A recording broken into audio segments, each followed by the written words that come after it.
இங்க ஹீரோக்கும் மத்தவங்களுக்கும் கேமோட சீரியஸ்னஸ் என்னன்னு இப்பதான் புரியுது. டைமுக்குள்ள சரியான டோரை கண்டுபிடிச்சு உள்ள போயிடணும், இல்லைன்னா எல்லாரும் இறந்து போயிடுவேன்னு புரிஞ்சுக்கிறாங்க. அங்க டைமும் ஸ்டார்ட் ஆகிடும். ஹீரோ அந்த லேடி கிட்ட போய் உங்களால தான் அந்த சின்ன பொண்ணு இறந்து போயிட்டான்னு சொல்லுவான். ஆனா அந்த லேடி அவளா போய் செத்ததுக்கு நான் எப்படி பொறுப்பாவான்னு கேட்பா. இதை கேட்டு ஹீரோ ஃப்ரெண்ட் எல்லாம் கோவத்துல கத்திட்டு இருப்பான். ஹீரோ நம்ம மறுபடியும் டோஸை சூஸ் பண்ணி ஆகணும்னு யோசிச்சுட்டு இருப்பான். அப்போ ஹீரோவோட ஃப்ரெண்டு நம்ம இந்த டோர் வழியா போலான்னு சொல்லுவான். ஹீரோ முடிவு எடுக்க ரொம்ப கஷ்டமா இருக்கு, நம்ம தப்பான டோர் உள்ள போனா நம்ம எல்லாம் இறந்து போயிடுவோம்னு சொல்லுவான். அப்போ கூட இந்த லேடி எனக்கு இப்பதான் இந்த கேமை பத்தி நல்லா புரியுது, நம்ம ஒருத்தரை சாக்ரிஃபைஸ் பண்ணி ஆகணும், அதுவும் டைமுக்குள்ளன்னு சொல்லிட்டு இருப்பான்.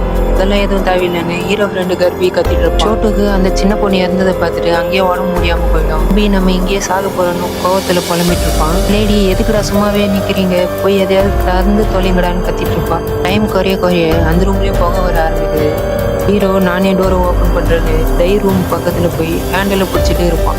டைமும் போய்கிட்டே இருக்கும், ஆனா ஹீரோ டோரை ஓப்பன் பண்ணிருக்க மாட்டான். பயத்துல அங்கேயே உட்காந்து இதை பார்த்த கர்பி நானே டோரை ஓப்பன் பண்ணி தொலைகிறேன்னு போய் டோர் பக்கத்துல போயிட்டு அந்த லேடி கிட்ட அடுத்த டோரை நீ தான் ஓப்பன் பண்ணணும்னு சொல்லிட்டு டோரை வேகமா ஓப்பன் பண்ணிடுவான். நான் அவன் செத்துருக்க மாட்டான், ஏன்னா அதுதான் சரியான டோர். டைம் இன்னும் 5 செகண்ட் தான் இருக்கு. 5 4ன்னு சொல்லும்போது எல்லாரும் வேகமா அந்த ரூம்குள்ள ஓடி போயிடுவாங்க. ஹீரோ தான் லாஸ்டா வந்து ரூம்குள்ள விழுவான்.